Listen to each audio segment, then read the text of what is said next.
Shalom, ketemu lagi dengan saya dalam segmen Teduh with SS. Pada kesempatan ini kita akan berbicara satu tema yang berjudul Suka dan Duka. Kita baca satu ayat di dalam Ayub pasal yang pertama ayat yang ke-21. Saya akan bacakan.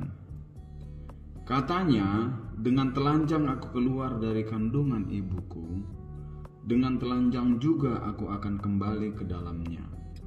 Tuhan yang memberi, Tuhan yang mengambil, terpujilah nama Tuhan. Bapak Ibu yang dikasihi oleh Tuhan,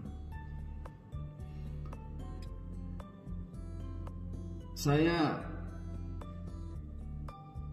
mempunyai satu pemikiran bahwa ada orang-orang yang berpikir bahwa apa yang dialami oleh Ayub ini merupakan bentuk ketidakadilan Tuhan.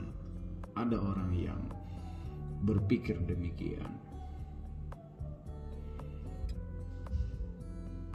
Mereka berpikir bahwa kenapa Tuhan mengizinkan iblis mengambil semua harta Ayub, bahkan semua anak-anaknya, dan kesehatan Ayub.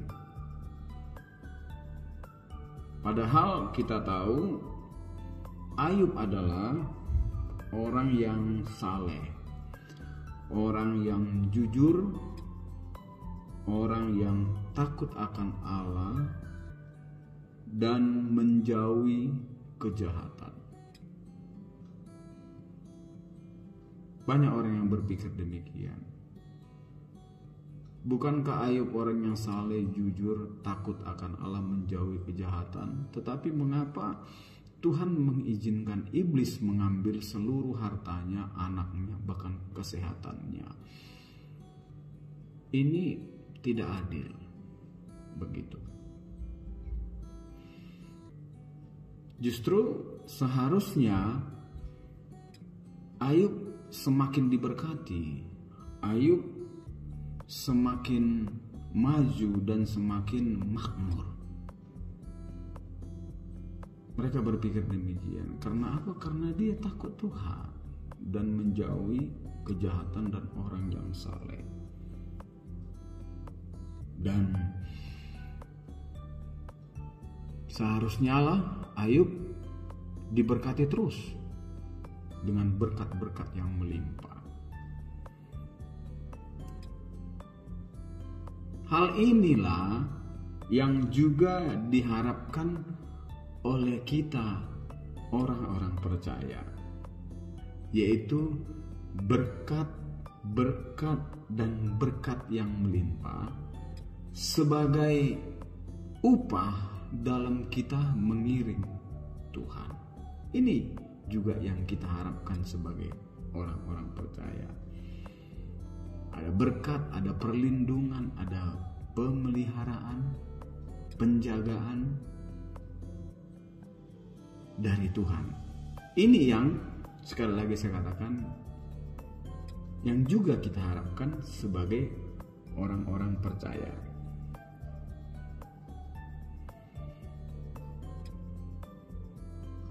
Saya mau katakan dalam kesempatan ini, sangat disayangkan bahwa banyak orang-orang percaya atau orang-orang Kristen yang mengartikan berkat sebagai kekayaan materi yang melimpah. Bahkan ada yang mengatakan bahwa ikut Tuhan itu pasti diberkati. Ikut Tuhan itu pasti kaya. Kan begitu, ada teori kemakmuran. Ikut Tuhan itu pasti kaya, harus kaya. Kalau tetap miskin, mungkin ada dosa atau hal-hal yang lain yang masih melekat dalam diri kita, atau mungkin kita kurang beriman kepada Tuhan.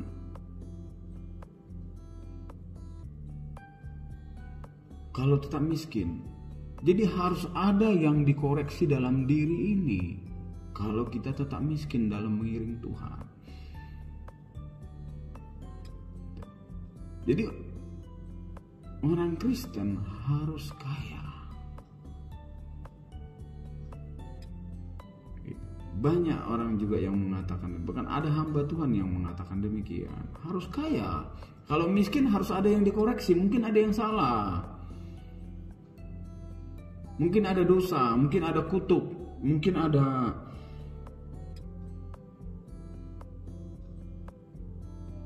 hal-hal yang harus dibenahi dalam hidup ini. Atau kurang beriman begitu.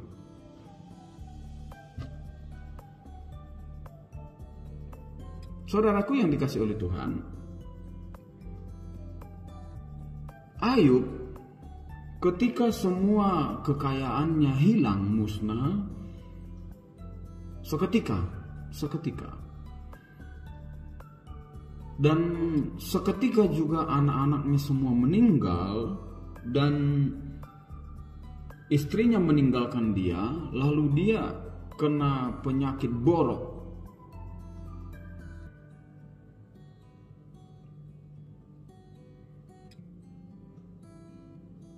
Apakah ini menunjukkan bahwa Ayub tidak diberkati Tuhan? Nah itu juga toh. Apakah ini menunjukkan bahwa Ayub tidak diberkati Tuhan?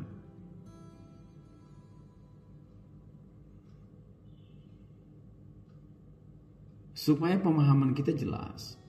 Ketika kesusahan datang dalam hidup kita seperti yang dialami Ayub, apakah kita tidak diberkati Tuhan? Apakah kita ini juga mengalami sesuatu hal yang tidak diberkati begitu? Kita lihat Ayub berkata ketika dia kehilangan segala-galanya, dia mengatakan, apakah kita mau menerima yang baik saja dari Allah tetapi tidak mau menerima yang buruk? Gitu. Dan Ayub mengatakan, Tuhan yang memberi, Tuhan yang mengambil, terpujilah nama Tuhan.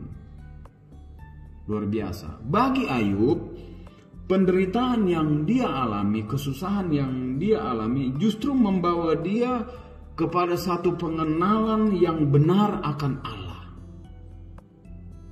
Itu. Dia berkata, hanya dari kata orang saja aku mendengar tentang Engkau, tetapi sekarang mataku sendiri memandang Engkau. Demikianlah dikatakan oleh Ayub. Pemahamannya tentang Tuhan semakin jelas lewat penderitaan yang dia alami. Apakah ini tidak berkat? Ini berkat. Jadi ketika ada masalah musibah datang, ada di baliknya sesuatu yang luar biasa, itu berkat. Jadi jangan kita mengatakan ketika hidup kita lempang, tidak ada masalah, ini berkat. Lalu ketika kita mengalami kesusahan, tekanan, bahwa ini juga tidak berkat. Ini juga berkat. Seperti yang dialami Ayub, dia mengatakan,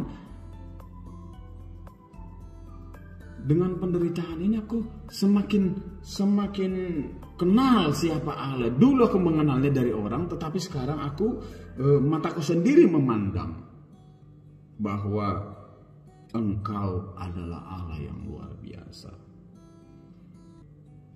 Saudaraku yang dikasih oleh Tuhan, perlu kita sadari bahwa berkat Tuhan tidak selalu berupa materi. Tidak harus berupa materi. Ketika kita disertai oleh Tuhan, ketika kita dalam kelemahan, kita mampu bersyukur. Ketika kita tidak punya apa-apa, kita mampu berdoa bagi orang, memberkati orang. Ketika kita dihina, dicaci maki, kita bisa mendoakan mereka. ketika kita hidup jujur, ketika hidup saleh, menjauhi kejahatan dan takut akan Tuhan, ini juga berkat. Ini juga berkat.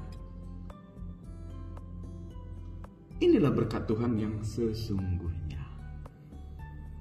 Jadi dalam hidup ini ada suka dan duka yang Tuhan izinkan terjadi. Dan saya mau katakan, walaupun suka dan duka itu semua berkat dari Tuhan. Jangan kita mengatakan ketika kita suka itu berkat, duka tidak. Ayub berkata ketika dia justru dalam mengalami kedukaan, dia mengatakan bahwa pengenalanku akan Allah semakin mantap. Ini berkat.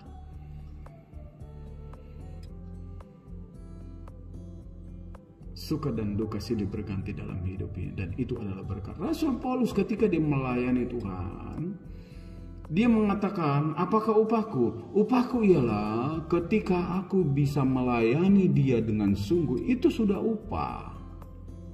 Itu sudah berkat.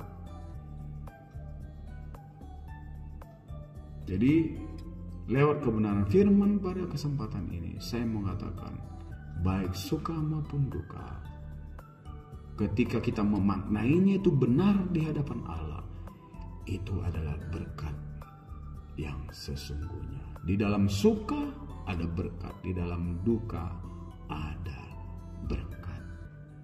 Terima kasih.